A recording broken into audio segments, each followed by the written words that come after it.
Tom, I have some terrible news for the nation's children. Oh, no. What is it this time? This is, it's going to be a couple of weeks old by the time people actually hear this episode. But as of today, new guidelines published by the UN. God, I don't even, do we need an organization like this? Listen to this. This is called the U.S. Preventative Services Task Force. I don't even know what to do with an organization called that. I like that their acronym is... They have now said this is a terrible thing. They have now issued a call to start screening children for anxiety, in some cases before even the age of 8. Oh, wow. What do you think of that? Yikes. Oh, my God. The call for screenings, it is the first call for screenings from this task force, is apparently an independent group of medical experts. Their views apparently carry a lot of weight in the medical community and do change the way doctors practice medicine.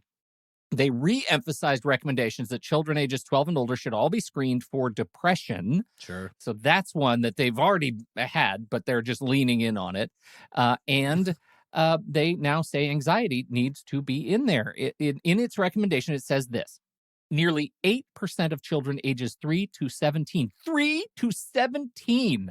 had a current anxiety disorder, and that kids under age 18 who have anxiety disorders have an increased likelihood of a future anxiety disorder or depression. Yeah. This is Minority Report of Anxiety. Wait, are you saying that it's terrible that we're doing the screening, or it's terrible that we have to do the screening because there's so many anxious people? Oh, terrible that we have to do the screening. Got it. Okay, because I think it's good. I think my precedent on this show indicates I'm in favor of screenings. That's weird. I think screenings exist is good. Yeah, I guess I didn't. Can that cause anxiety? I'm a real red state anxiety hog. Get out of my head. Yeah. I want to suffer alone and in silence. I can't keep shivering when you keep talking to me and making me feel better. That's rough. 3. Yes, I think about anxiety so much as a teenager or tweenager. Gross. Wow. Okay. How does one screen CDC, for anxiety? That's interesting. Just a lot of crayons. Yeah. According to the CDC, number of children over 6 ever having been diagnosed with anxiety or depression increased 5.4% to 8.4% between 2003 and 2012. So almost 10% of children over 6 have an anxiety disorder. So mental health illnesses are on the rise. That's so weird because everything's going so great. This is what I want to tell the CDC. I really feel like their recommendations are lagging, don't you? Come on. Behind the 8 ball. Things are rosy now. Pandemic's over. I mean, what pandemic? Yeah. We're fine. We've never been closer as a nation. Everyone is always desperately trying to hear what someone else's opinion is. Why are we all nervous? There's no reason to be nervous. Go back to your Law and Order.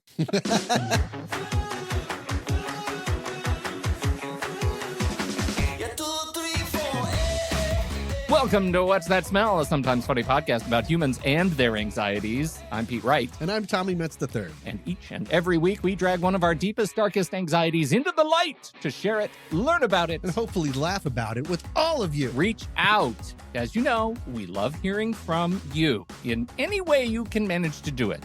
Easiest way is to visit whatsthatsmell.net and click on the Submit Your Anxiety button and then type up a little message that says, hey, I'm anxious about this, and then we'll get it and we'll talk about it on the show. You could, if you happen to be close friends with us, you could call us or text us, send us a little voice memo. We'll take that. That'd be nice. But generally, just go to the website, Submit Your Anxiety. That's where we'd love to hear you talk about yourself, and then we'll talk about you. It'll be great. So with that bit of clarity, I'll go first.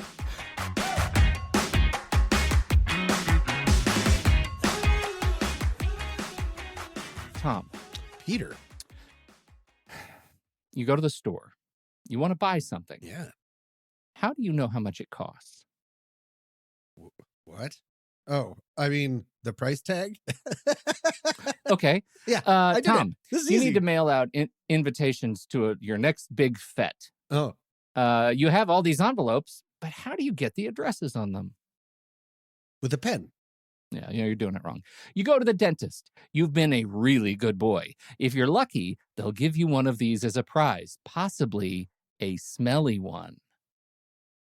I would think a lollipop, a smelly one. Oh my God, you are broken. You're off to UPS. What? However, will you affix this packing slip to your ready-to-ship box? I'll have to stick it on there. Oh, we're getting With there. tape. Uh-oh, Tom. I have you're so many entering errands today. I'm going to You're UPS and the dentist. Just wait. Now you're entering a dangerous industrial zone. How will you know not to touch that high voltage thing right there? Oh, there's like a little sign or a sticker telling me not to. Good. Oh my God, that starting to get vending machine just fell on me. How will I affix this warning such that it does not happen again to other unsuspecting passersby? Are we doing stickers still? That's right. I am talking about stickers. From covering your books and bottles to industrial warning signs, stickers are everywhere.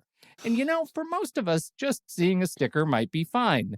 Sure. But if I tell you about the corner of a sticker peeling up just a little bit, revealing a little dirt, maybe a little hair stuck there. Don't like it? Does that give you a shiver? Well, it did. I didn't let you finish, and I went, ooh, involuntarily. I noticed that. We didn't even get to it. We're doing this is going to be a great segment for us, I think. That does actually lead us to this week's listener submission. Really? And what is unprecedented about this, it's actually an audio listener submission. I was recording a podcast with another podcast, the Human Solutions podcast. It's an HR podcast. And there were a number of us. I was hosting this panel. And my co-host and colleague, Jillian, she didn't know about what's that smell. And so I started talking about it as we were getting ready. She's like, oh. And she starts talking. We have this conversation. And about something she's scared of, or about something she's scared of. And so I would like to just play a little bit of it here for you. Okay. Just so you can get a sense of the scope of what she deals with. And the voices, you're not going to hear my voice. I actually cut myself out of it, but you are going to hear Jillian and our other co-host Jen in this little clip. So you can hear, and I do say, I did ask Jillian for permission to include this and talk about this on this particular show. All right, let's do it. I have a very weird one. Stickers. So growing up, my little sister would put stickers on the dog or pick them up off the ground and then try to like put them on me. And just the dirtiness of the back of the sticker and then touching my skin sends me into like, I have like a full meltdown. I really, really do. Like I freak out about it. So now that I have 3 children, and what do they always get from people? Stickers. We have to monitor that very closely. But I can do Band-Aids. This always starts a thing now. What about Post-it notes? What about Band-Aids? I'm fine with all that. It's just Is it the dirt? stickers. Are you Primarily the dirt really sets me off. But I don't like I couldn't put a sticker on my skin. You know when you go to Walmart and they try to give you like the stickers. Oh yeah, I voted. Yeah. Nope. All set.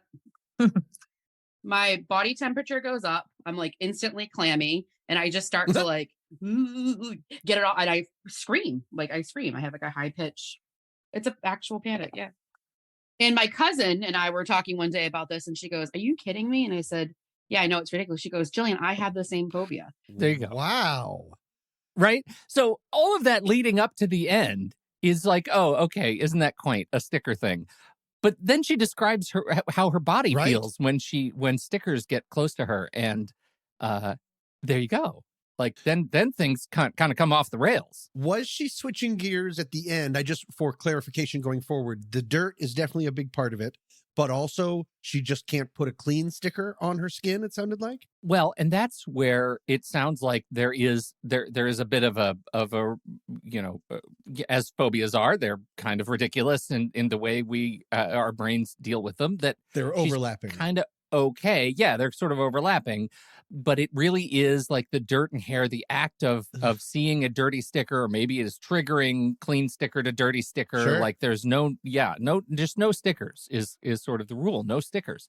And it actually surprises me that I would have said that little bit about the curly peely up part of stickers and had you make an audible reaction. It was the hair. To that. I had never knew that I would have that type of reaction to that. But when you said there's a hair sticking out from it, I cannot abide it. And I had no idea until just now. That's crazy. Yeah. Well, and this is what's interesting. One of the things that she continues to talk about, and I don't know if I'll insert that later, but she does talk about, because Jen, our colleague, says, this is a thing I know about Jillian. She actually loves the outdoors. She loves hiking and being outdoors. So it's not dirt. And she doesn't necessarily she admits, I don't necessarily have a pristine, clean house. Sure. Like it's not a germophobic thing, right? Oh, that's it interesting. really is something unique about the stickers that is problematic. So tell me more about your relationship with stickers. I always feel like I do a great job. That was GRAPE, job. I did notice you said, I wondered if I should call that out, but you do a great job. Yeah, excellent. I'm scratching and sniffing. Yep. Just stuff. I guess it was the hair. I don't know. There's something about it being a delivery device. And now that I'm thinking about it, if there's something with a little hair on something sticky and it puts onto you, it's also putting some of the stickiness onto you. Thus, when you take the sticker off, it's leaving stuff there. Interesting. So it's the delivery device, not just it's over there, but maybe I'm now envisioning all of the places that sticker will go. Like Dr. Seuss, all the places that stickers have been, and now it's on me. There is something, because fascinating. There is something unsettling about stickiness, especially in nature. I know we're doing stickers, not stickiness, but like if I ever like touch a tree or something unknown and it's sticky when I wasn't expecting it, an alarm bell goes off, and that's clearly something primal. That's something that's like sap and something, just so much blood. I don't know what forest I'm going to, but it's terrifying. No, when you're not expecting stickiness and it's sticky, that seems like danger. So that makes sense. But I think for me, it's the delivery device process. It's the fact that it's also becoming a part of me. Yeah. That's really I had no idea that I felt really this way. Interesting. Yeah. Right? That's, again, a gift of this show, right? Is highlighting more things to be scared of. I, on the other hand, adore stickers. I sticker everything.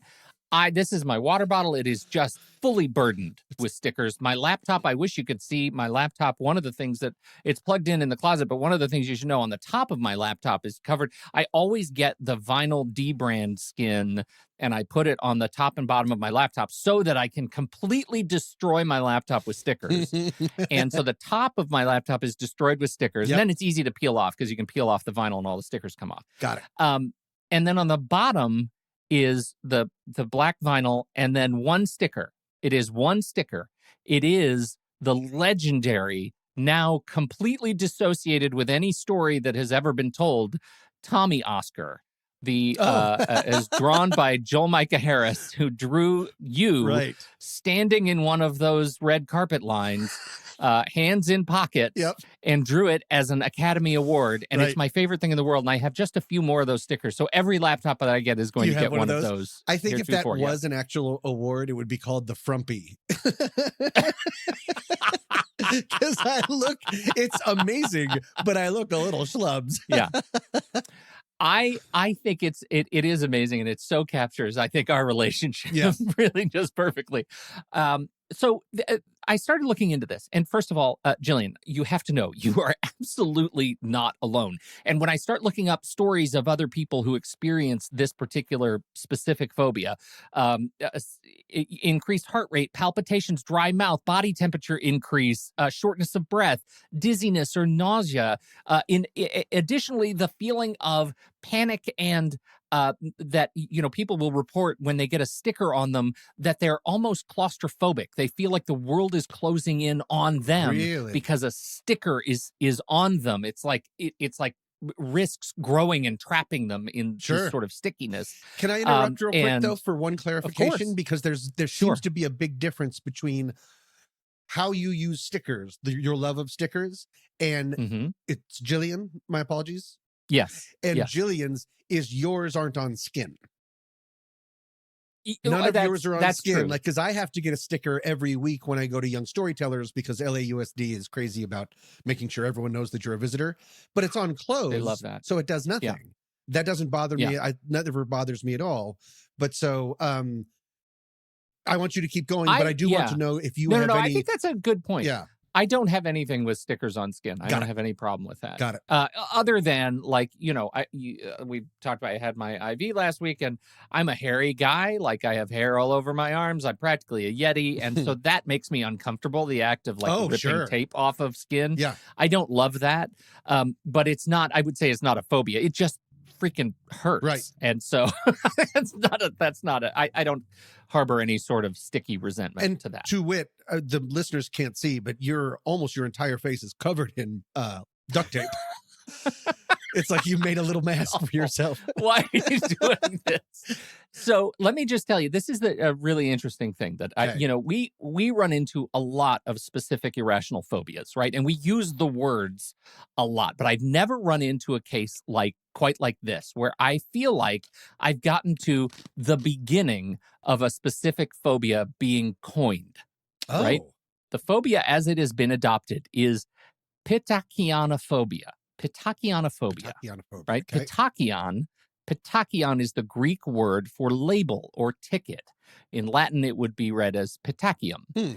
So combined with phobia, god of yikes, phobos, we have pitachianophobia, the irrational fear of stickers or labels.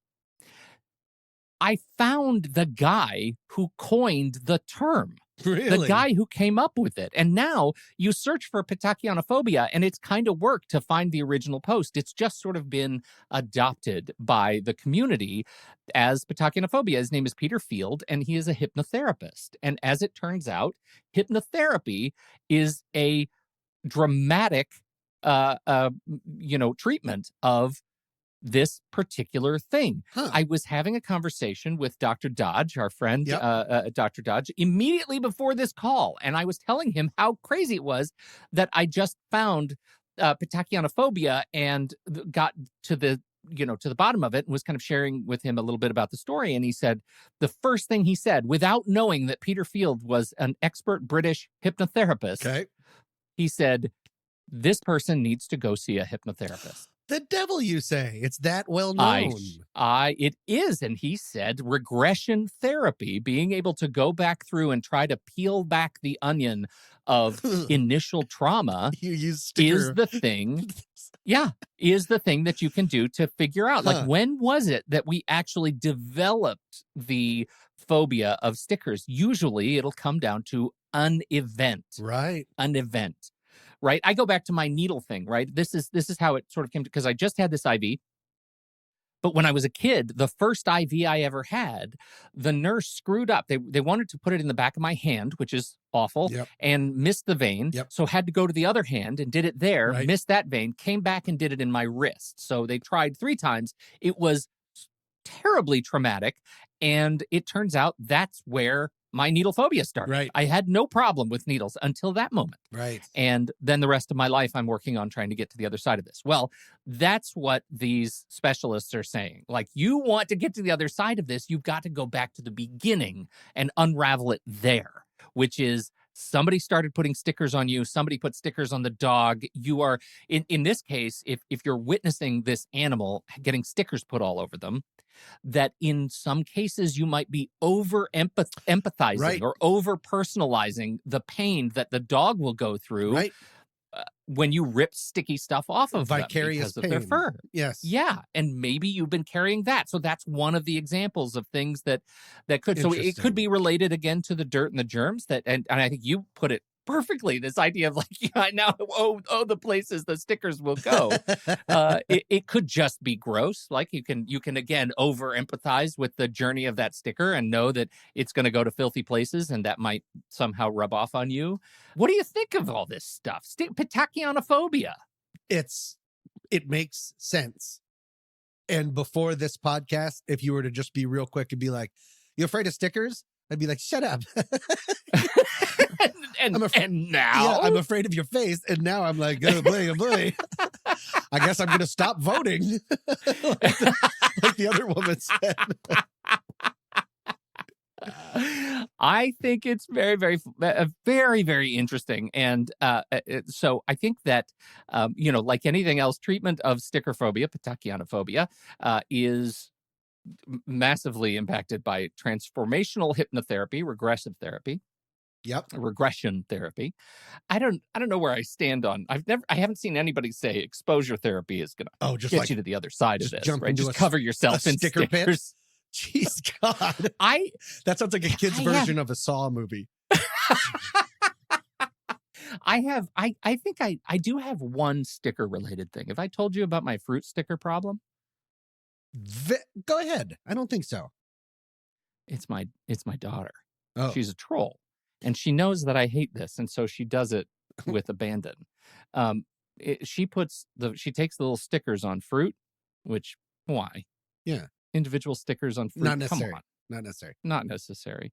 She peels them off and she puts them on things like my coffee maker or the faucet on the sink or just on the counter. And I hate it so much, but not because they're sticky, just because they don't belong. It like challenges my sense of order. And I hate the act of cleaning up after them. Yeah. But it doesn't give me the shivers. It just sends me into a rage. It's just annoying. Like a sticker rage. It's so obnoxious. Because you try to cut open a beautiful apple and you just destroyed your toaster. Yeah, right. Because you believe That's all exactly stickers. Right. It took me a second to get that. Yeah. You think that once a banana sticker is on my coffee maker, then all I want to do is peel my coffee maker? Yeah, exactly. I've never seen a sticker lie to me. Wait, are you saying I wasn't doing a grape job? This will shatter everything I have. Well, you are doing a great job. And you know who else is doing a great job, Tommy? Jillian is doing a great job. Jillian, you're amazing. And I thank you so much for sharing your anxiety with us and allowing us to talk about it. I know I learned a ton about the conditions of patachianophobia, and I'm so sorry. Just cover your children in stickers and take a break. You deserve it. And if you want to keep us abreast of your anxiety and how it, just go ahead and get a bunch of stamps, lick those and send us a letter. Great advice for our sometimes funny anxiety show. Sometimes funny. Look, it's written on the tin. It's not always funny.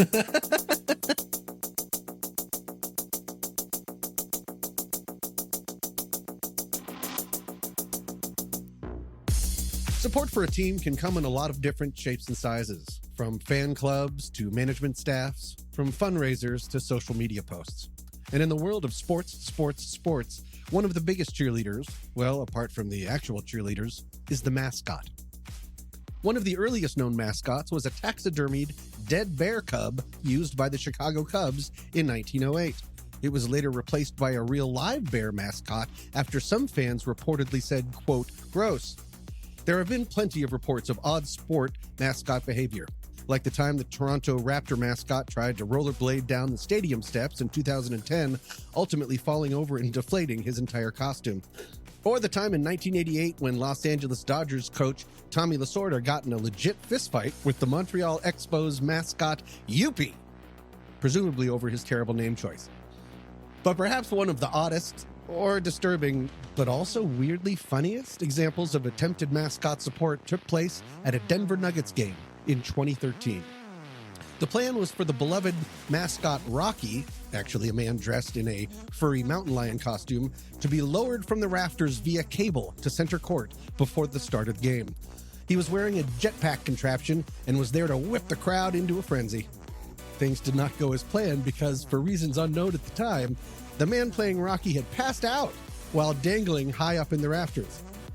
So, as Rocky was quickly rappelled down toward half court, fans were initially confused and then horrified as Rocky failed to move or, well, do anything.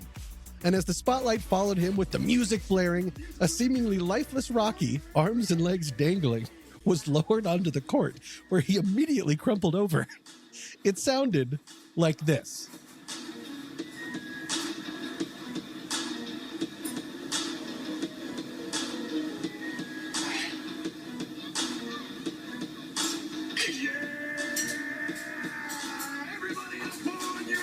We'll put a link to this on the show notes, but just to sum up, Rocky's just dangling there that entire time until he crumples onto the floor. The spotlight immediately turns off, and the announcer cleverly yells, "Yeah!" as if nothing had happened. I've never seen something so disturbing while also being so funny. The mascot received medical attention and was fine, and the moment is truly an example of someone sacrificing themselves to support their team. Don't want to leave Pete and I dangling? Then how about you regain consciousness and head on over to whatsthatsmell.net and become a Panic Pal today. For just a low, low price, one time only, to support this season, the season you're listening to now, for $35, you will support time and expenses for the production of the season. You'll have access to members-only episodes and a lot of other bonus material. You'll have extra talkie times with Pete and I. And, Jillian, keep an eye out for this. Stickers! And, of course, you will have our undying love. So help us keep doing this podcast that we love so much. We can't thank you enough. And now, on with the show.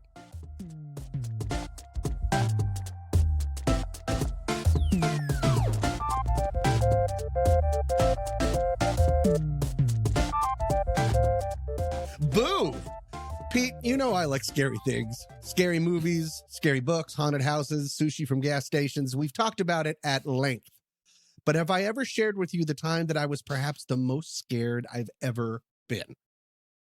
No. All right. No, you haven't. Let's start with a question. How much VR, virtual reality, have you done in your life? Oh, God. Oh, God. No. Okay, so I've done it twice. Okay. The first time I was at a conference, and it was very new in VR, and the people who made... Who they were just releasing Beat Saber, and the people at Google and Beat Saber had like a promotional booth, and they let us in to test it. And it was extraordinary and really, really fun, and I loved it. And that was years ago. Then recently, I went out with our friends, JJ and Kurt, dear friends, JJ and Kurt, and we went to a VR arcade thing, and it was one of those roped off things where you have a zone and you put on a helmet that's tied to a rope in the sky, and it was a zombie apocalypse thing. And so we each had our own like responsibilities for killing the zombies, and it was terrifying. They were everywhere, all around me, on top of me. I've done that exact one when I came out on my turbocation to Portland. Oh, we went there. You were there. We went there. You walked in my footsteps. Yes. Footsteps. No, you're exactly right. We did it with JJ's kids, Nikki's kids. Like we all did it. And I found out later that I was screaming because you can't really hear anything because you have can't sound hear yourself. Yeah. And everyone thought that I was a problem. Okay. Yeah. Well, second question. Have you heard of a company called Void? No. Okay. Are they like a VR company? They absolutely are. They're usually found in malls, and they offer what they call hyper reality. Okay. Basically, they put a large backpack. So it's kind of like what you did for Zombie Time, but more immersive. They put a large backpack rig on you and fully encompassing goggles and a headset and a haptac suit with 24 different vibrators, meaning that they can cause you to feel actual feeling. Kind of like Ready Player One. Yeah, I was just going to say. And then they fire it up. Yeah. And you are completely immersed in another world. So you've done this. And you're put in this room. You're not like in the roped off thing. You're put in this room with different physical objects you can actually touch. So while you swear you're picking up a torch to illuminate what you're seeing all around you as a dark cave, you're actually just picking up a white cylinder that they have marked to look like a torch in your brain in an all white room with a heat lamp. So they go all out. Void has a lot of branded partnerships and has a lot of family-friendly adventures paired up with like Star Wars and Marvel and stuff like that. But around Halloween in 2018, it tried something new. It was an all-original. It's the first time that they've done an all-original horror experience. And one day I happened to be in a mall in Glendale and I saw it being advertised. And this was the first I'd ever heard of Void or a Void experience. So I thought I'd give it a shot. I mean, it's in a mall. It's next to an Orange Julius. How scary could it actually be? Pete, the experience was titled Nicodemus, Demon of Envanishment. Here's a little taste. They said we were going back to 1894 to the Chicago World's Fair. We were to explore the ruins of the fair after it had closed. They said there was something terrible that had happened here. Something unspeakable. Okay. That something unholy had been brought into the world. Oh, dear. That's a person in goggles. And that we had to find what it was. Oh. We didn't Did find that doll try to cut off his hand? Okay, claws coming out of a hole in the wall. It found us.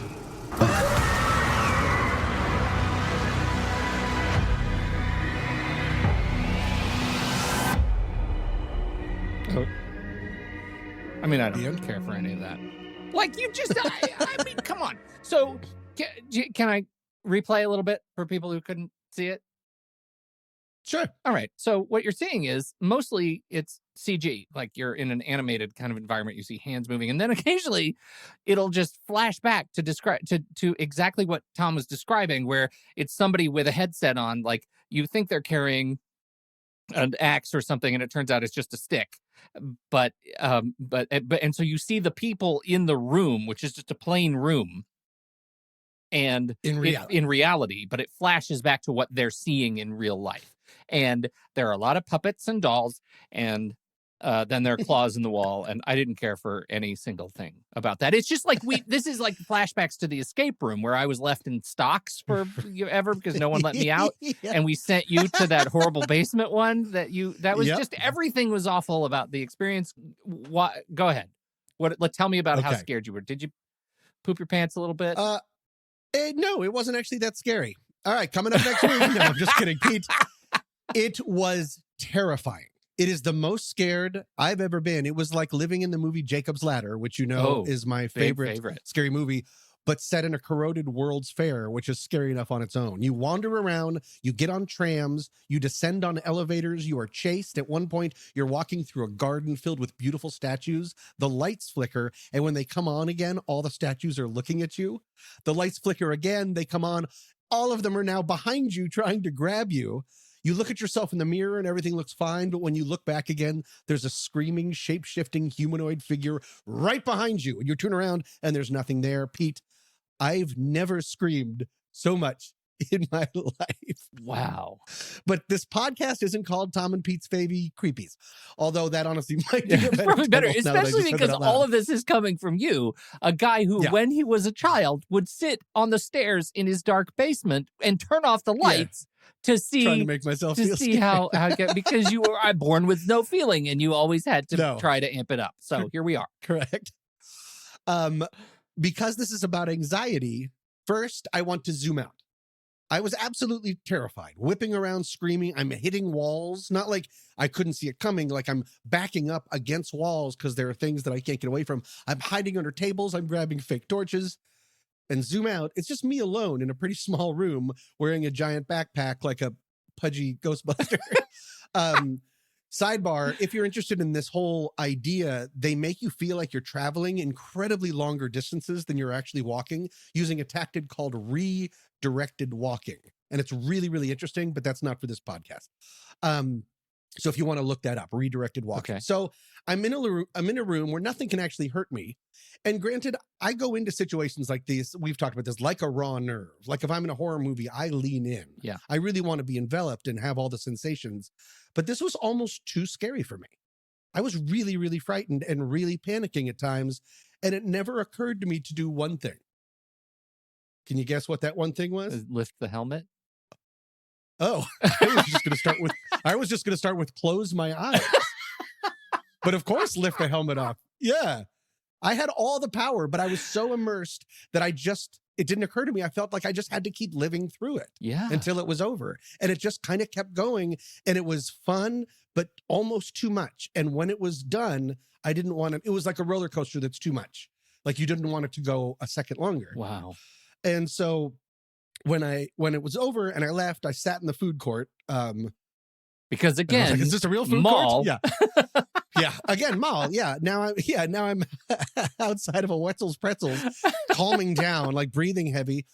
And I was thinking about what I'd gone through. And here's what made me filled with anxiety and still shivers me today is the raw power that VR and hyperreality can have. Yeah. I watch horror movies for a living is a joke that I say. And yet this freaked me out. It took over my ability to think straight and to live normally and take care of myself.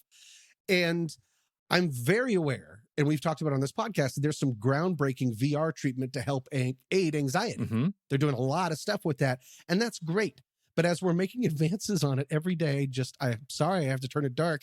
I'm worried that it could be used in terrible ways in the future. Because, humans and the worst. Yeah, right. That's what we do. I read a Vice column written a few years ago by reporter Doug Beerend. And he says, quote, as VR evolves into a new commons with major tech and social media companies pressing it into widespread use as a communication and media platform, those who occupy it may become vulnerable in ways that aren't yet well understood. Later, he posits that, quote, torture is just one example. Oh. Online bullying, stalking, propaganda, all could be vastly augmented in their negative impact by VR. Yeah.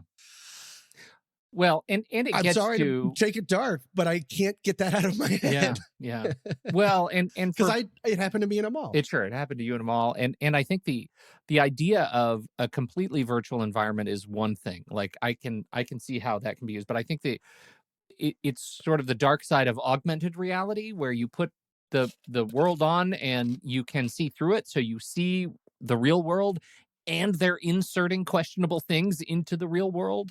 See, I haven't trucked with that at all. Not out of fear, but I just don't know how to do it. But that also seems, Matt, like that way lies madness. Yeah, potentially. Right. Well, and I mean, you can kind of get a sense of it, like the Yelp app on your phone. I don't know if I haven't opened Yelp in a long time, but when you go on the map and you hold it up and hold up it's looking through the camera and showing you the real world, but overlaid on top of the real world are like directions and signs of like, here, this is that pretzel place and this is that thing. And the map, like they have augmented reality directions. You can hold up your phone. It'll show you turn left here. There's a giant arrow floating in space. Like in the direction that you need to go. So all of that stuff is incredibly helpful. And I think augmented reality is like very much in our future. You're not even going to know it, and it's going to be there. Right. Like, and so I think that's really powerful and could be really terrifying and damaging and super, super addictive. Like God, that's the other side not of it. Like is a study came out recently saying that spending too much time, and the study didn't need to be done. I think anyone would have guessed, but you spend too much time in a VR reality and you start suffering dissociative. Well, and let me tell you, I mean, have we met? Yeah. Look, I'm looking at the Void right now, and I'm seeing Jumanji and Marvel Studios' Avengers Damage Control and Star Wars Secrets of the Empire, the Void Experience. Like all of these Void things besides the Nicodemus Horror Show are things that I could get into and live in and never question it. Like I can absolutely see myself getting lost in those things. And so I am excited and terrified of our VR AR future, because it is primed for this guy's brain right here. He says, points to brain. And that's amazing. That's amazing. And it's heartening that so many of them are so positive and fun and branded and cartoony and stuff like this. But in Banishment, Nicodemus in Banishment Time, they really took a big swing. Man. Something that's explored this idea a ton is Black Mirror. Okay. The show that's now on Netflix. Yes, Netflix owns it. Black Mirror has gotten to this a lot, especially about using uploaded consciousness or VR and stuff in order to enact punishment or, things like that. Right. But at least that's all fiction. Yeah. Right, Pete? Right now. Then I saw this. In the UK, I saw an article. In the UK, philosopher Rebecca Roach is in charge of a team of scholars focused on the ways futuristic technologies might transform punishment for prisoners. By using a combination of drugs and VR-related technology, they could cause a prisoner to serve a 1,000-year sentence in just 8.5 hours. By using, and this is right out of a Black Mirror episode, by using drugs that slow down your sense of time and using the VR to speed up your sense of time, something like that. It got all very sciencey, that they can make you think that you're in there for like 100 years. It's funny. There's an old movie starring Christopher Walken. Yes. It was actually the one that was called Brain Scan. It's the one that Natalie Wood died during Brainstorm. And you can record people's dreams, Right. and then play them back for yourself. And one guy does. Well, same thing with like Strange Days. That's another movie that kind of explores this, right? That Strange Days where you're recording your experiences and you can play back other people's tapes in your own head. Right. And yeah, no, it's Have horrible. you ever jacked in? Tell me, but tell me that's not where we, particularly probably Americans, would go with this kind of technology. Like the very first thing we're going to try to do to monetize this sort of experience is, one, they've already done horror. The next frontier is porn, man. If you apply some drugs and some sex experiences to this VR, I'm telling you, there's the haptics are through the roof. Yeah, haptics are through the roof. Yeah. I like if you said that sentence a little bit different. It sounds like the beginning of a movie. The next frontier is porn, man. So I agree. But all that's bad because then we end up in WALL-E. Yeah.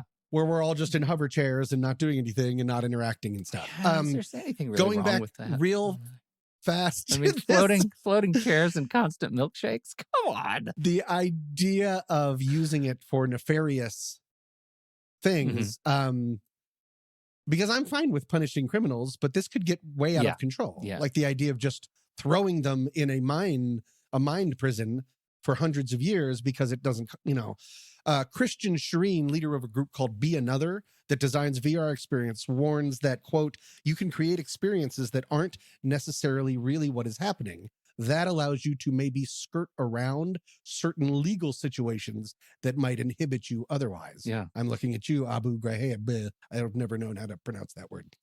So you're very positive about this because you're looking at the good side. I'm unfortunately looking at the bad side.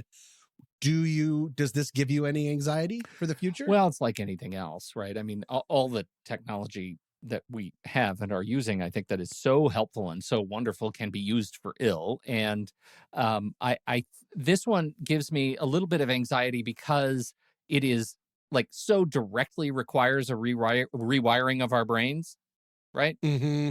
Like in some way, because it's tapping into so many senses. Like at this point, just looking at my computer screen, I can look away. But when you have that headset on, you can turn your head to look away and you're not looking away, like, no. And like you said at the beginning, like putting the headset on almost absolves you of responsibility to take the headset off or close your eyes. Like it becomes such a reality that you kind of can't help it. Right? Interesting. Yeah. Yes, that's exactly what happened to me. And that's the part that's so scary. Natural. Yeah, that's the part that's scary to me. So I think we're gonna be fine. Who knows? I think I might be in a floating milkshake chair right now and not know it. Right now. Yeah. And yet in your dreamscape, you still choose to do this podcast for our listener. Hey, buddy. Is that the worst thing that my dreamscape is producing more podcasts about horrible things? Yeah, watch a movie or something. We're doing fine. Baby, come on, do it just right.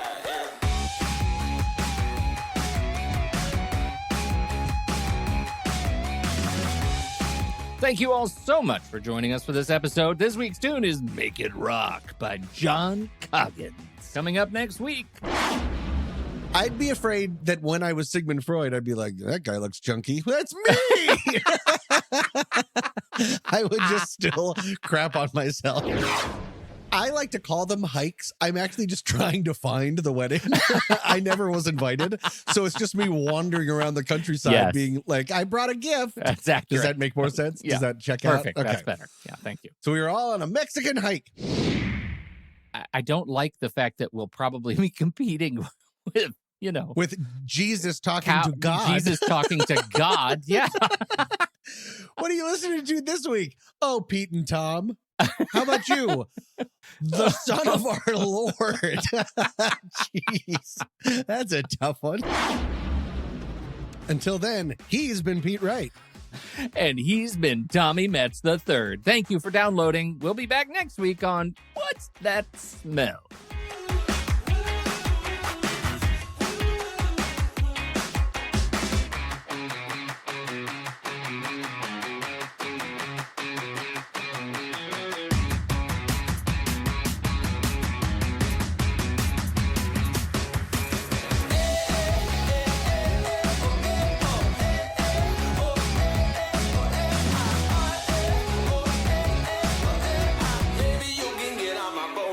make it right.